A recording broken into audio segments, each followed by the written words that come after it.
5 mistakes to avoid when hosting a virtual summit.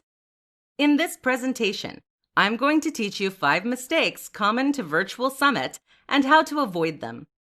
I need to mention that it takes a lot of hard work and effort to host a virtual summit. There are lots of things you need to put in place and organize.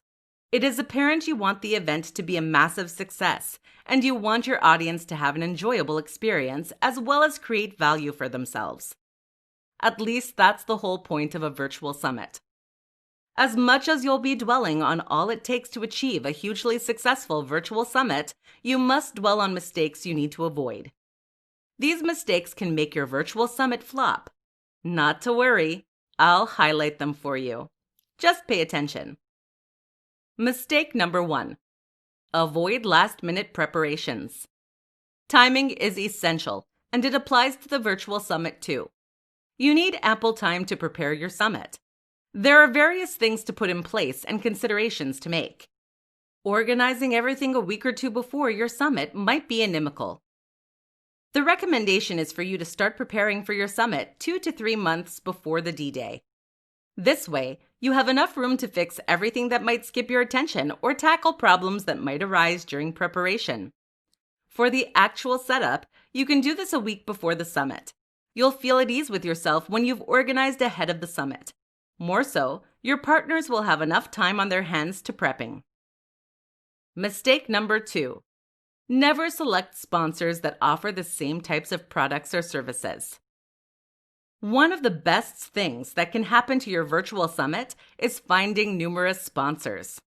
You'll make enough revenue, and you won't run out of products and services to offer to your audience.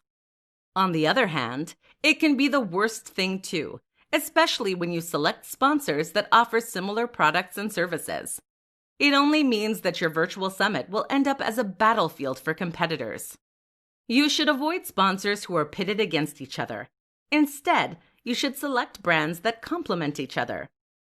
Think of your current sponsors and their offerings. Since you have a message you want to get across, select sponsors that resonate with such a message and do not antagonize each other. Mistake number 3. Not selecting the right platform.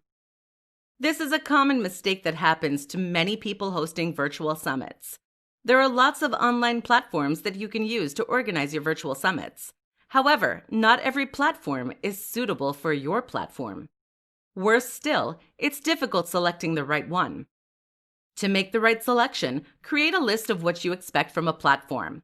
The list contains every tool that would give you a seamless summit experience. Avoid opting for the cheapest platform or the one you see first. The perfect application for you will provide the essential support you need from the beginning of the summit to the end. Features like tracking tools will provide insights on what participants are up to. Mistake number 4. Avoid organizing lengthy sessions. Engaging conversations are nice.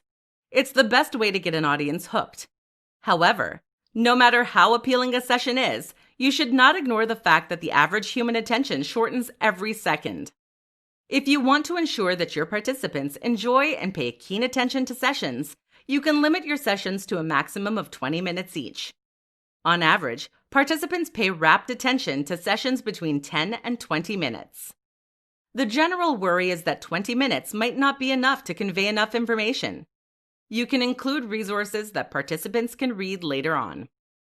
Mistake number 5. Avoid making unwelcome pitches. A virtual summit is one of the most effective ways to gain the attention of many. In situations like this, people often use it as an opportunity to pitch their products and services. If you do this, you might discourage many of the participants from continuing with your interactive sessions.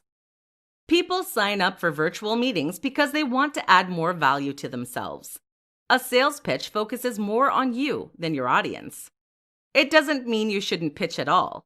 You can do it at the end of your sessions. As long as your sessions are engaging enough to make people stay till the end, they won't miss out on your pitch. So there you have it. Those are the 5 mistakes to avoid when hosting a virtual summit.